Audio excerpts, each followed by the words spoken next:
Tu es à l'initiative du projet de la Web3 Academy. Est-ce que tu peux nous présenter en quelques mots ce dont il s'agit et puis ton rôle au sein de celle-ci, s'il te plaît? Oui, bien sûr. Bonjour. Donc moi, je suis, Victor, je porte le projet, c'est-à-dire que je suis à l'initiative de, cette école en ligne, qui est la Web3 Academy, où on s'est donné pour mission, d'informer et d'éduquer, d'accompagner, heu, des êtres vivants qui souhaitent, gagner en souveraineté via les nouvelles technologies du Web3. Donc c'est des technologies qui tournent autour de la blockchain, la crypto-monnaie et bien d'autres, qui permettent tout simplement de regagner sa souveraineté sur, sa vie privée en ligne, sur ses données en ligne, sur ses finances, sur la gouvernance, et bien d'autres sujets, d'actualité. Voilà, c'est une école en ligne où on propose d'accompagner, les êtres vivants vers l'émancipation et plus de souveraineté, pour simplement retrouver notre liberté. OK, merci. Alors, il y a plusieurs niveaux de formation au niveau de la Web3 Academy. Vous avez fait le choix d'offrir, sur le site internet, une partie de cette formation, notamment le début, hein, pour que les gens ils puissent, s'y intéresser. Donc du coup, les objectifs globaux de cette formation, ça permet d'apprendre à, comme tu dis, à retrouver sa souveraineté, à se débancariser en quelque sorte, hein, ne plus utiliser le système actuel, qui nous lie de bien des manières et du coup d'utiliser la technologie de la blockchain. Est-ce que tu peux nous expliquer grosso modo ce que ça peut apporter concrètement à chacun d'entre nous? Oui, donc le 1 niveau, voilà, c'est pour s'informer, c'est pour découvrir déjà les technologies une par une, ce qu'elles permettent, parce qu'on parle souvent de révolution technologique. Là, on est dans une, transition digitale, qu'il faut savoir bien, naviguer pour pas être, le plus esclave de la technologie, mais justement savoir l'utiliser pour se libérer.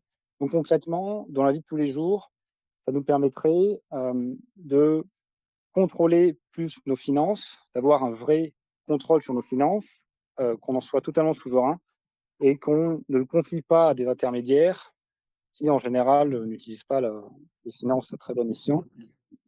Donc ça serait vraiment redonner, de la force dans les actions qu'on peut prendre avec nos finances, au lieu d'être soumis aux entités centralisées qui, pensent œuvrer, pour le bien commun, mais qui font tout l'inverse.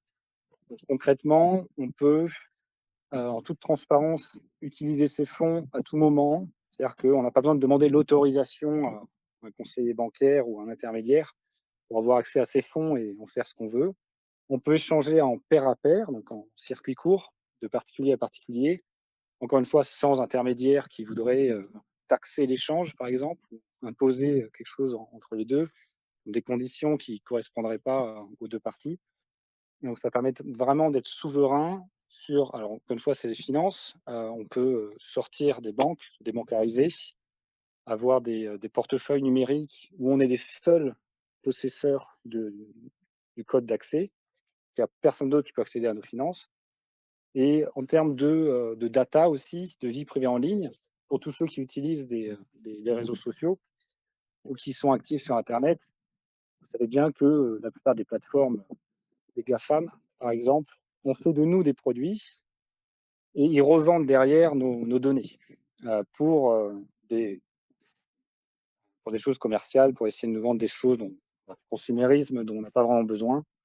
Donc en termes de data, on peut reprendre le contrôle là-dessus et choisir, qu'est-ce qui est disponible sur internet, qu'est-ce qu'on veut bien partager à la communauté, qu'est-ce qu'on veut bien quelle information peut être utilisée, avec notre accord. Donc ça permet de ne pas avoir nos données personnelles qui traînent en ligne et qui sont vendues à des large corporations et qui vont ensuite nous démarcher, voilà. Ça permet vraiment de reprendre le contrôle sur plusieurs domaines. OK, OK, c'est assez concret en effet. L'intérêt principal du coup de la blockchain et des technologies qui tournent autour du Web3 pardon, c'est donc, bah, du coup la décentralisation. Si tu devais expliquer de manière vulgarisée, ce que ça implique et comment ça se définit cette décentralisation, comment tu t'y prendrais? Je commence toujours par parler de la centralisation que tout le monde connaît, tout le monde a dans sa vie actuellement. On a, les gouvernements, voilà, les administrations qui sont centralisées. On va élire des personnes, des représentants qui font les décisions à notre place. Bien souvent, ce ne sont pas les meilleurs d'ailleurs. Donc la centralisation, c'est, centraliser le pouvoir, les décisions, la gouvernance aux mains d'une classe d'élite qui prend les décisions pour les autres et voilà, bien souvent, contre les autres d'ailleurs. Les entités centralisées, il y a aussi les banques qui, ont la mainmise sur la finance, sur les investissements, sur le capital et qui, restreignent nos accès, à notre propre argent. Donc ça, c'est la centralisation et donc l'inverse, la décentralisation, c'est que chaque individu reprenne le contrôle sur tous les aspects de sa vie et qu'il choisisse de façon tout à fait souveraine de partager avec d'autres, en pair à pair, euh, via un réseau de personnes qui sont à plusieurs points du monde et qui peuvent, sans intermédiaire, s'échanger des informations, de la finance, ce qu'ils souhaitent. Donc, la décentralisation, c'est enlever la mainmise qu'on a confiée à d'autres pour le reprendre entre nos mains à nous et ouvertement le partager en pair à pair, donc en direct, à d'autres, avec nos conditions. Il n'y a que deux parties, quoi. Quand on fait du pair à pair, deux individus, deux êtres souverains qui décident eux-mêmes des conditions, quoi. Et donc la décentralisation, c'est la suppression des intermédiaires inutiles. OK, OK, bah, c'est vraiment très intéressant. Alors, du coup, on va aborder rapidement parce qu'on l'abordera, c'est un gros morceau et on l'abordera un peu plus amplement dans une prochaine édition. Mais, vous avez un tout autre pan des activités, qui sont faites, c'est la DAO, donc l'organisation autonome décentralisée, donc notamment la DAO Universalis, que tu portes également. Est-ce que tu veux nous en dire un petit peu plus de manière à ce que les gens sachent de quoi il s'agit avant d'aller plus loin dans un prochain numéro? Oui, avec plaisir. Donc je suis pas seul à porter la DO Universalis, on est plusieurs. Donc c'est la DAO, Organisation autonome décentralisée, c'est une technologie, c'est le summum de la technologie blockchain. C'est le futur des entreprises, des coopératives, même des nations. Dans quelques années, je vous prédis qu'on aura un pays qui sera gouverné par une DAO. Donc, c'est un outil technologique qui permet, en toute transparence, grâce au grand livre de compte qu'est la blockchain, alors ça peut être, il y a plusieurs fonctionnalités qui peuvent être développées dans une DAO. Ça peut être la gouvernance, il y a un système de consentement. Donc, au lieu d'avoir un vote et des majorités qui écrasent les minorités, on a une recherche du consentement, du consensus, en toute transparence. Donc, ça peut être des propositions que n'importe quel membre d'une communauté, d'une organisation, voilà, d'une nation font, soumettent au reste du groupe et on peut en discuter dans un processus, par exemple, sociocratique. On va aller chercher des solutions qui correspondent bon, à tout le monde, c'est difficile, mais au plus grand nombre, tout en n'opprimant pas ceux qui n'ont pas les solutions qui leur conviennent.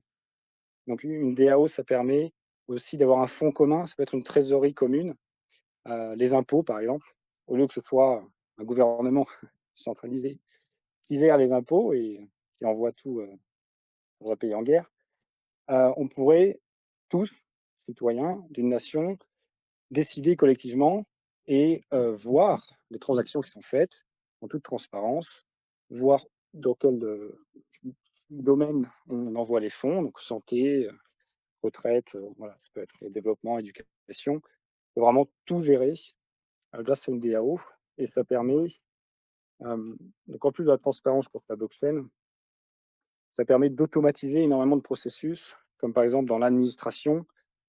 En France, c'est très lourd, très lent, c'est voulu, je pense, mais tout ça, on peut le simplifier énormément, le rendre énormément plus efficace et plus vérifiable, contrôlable par tout le monde.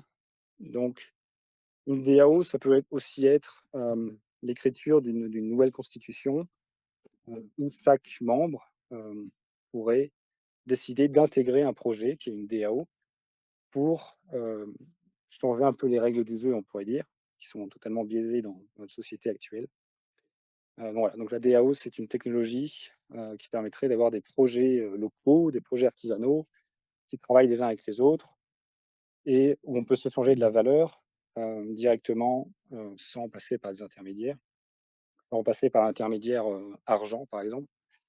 Donc il y a plein de fonctionnalités possibles à une DAO et dans la DAO Universalis, nous sommes en train de proposer plusieurs projets donc, majoritairement en France, mais il y en aura à l'étranger aussi, où on essaie d'avoir des produits et des services essentiels à la vie humaine, pour avoir une vie bonne, qu'on puisse s'échanger, voilà, de façon souveraine, sans aller, contre d'autres, d'autres entités forcément, mais en prenant notre souveraineté et notre responsabilité en disant qu'en respectant, les lois naturelles, les lois de la terre, on peut faire ça et on le fait, quoi.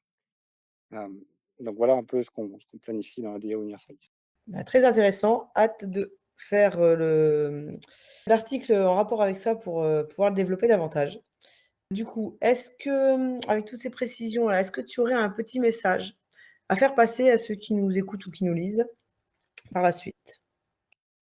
Absolument. Là, on est dans des temps, très troublés, n'est-ce pas?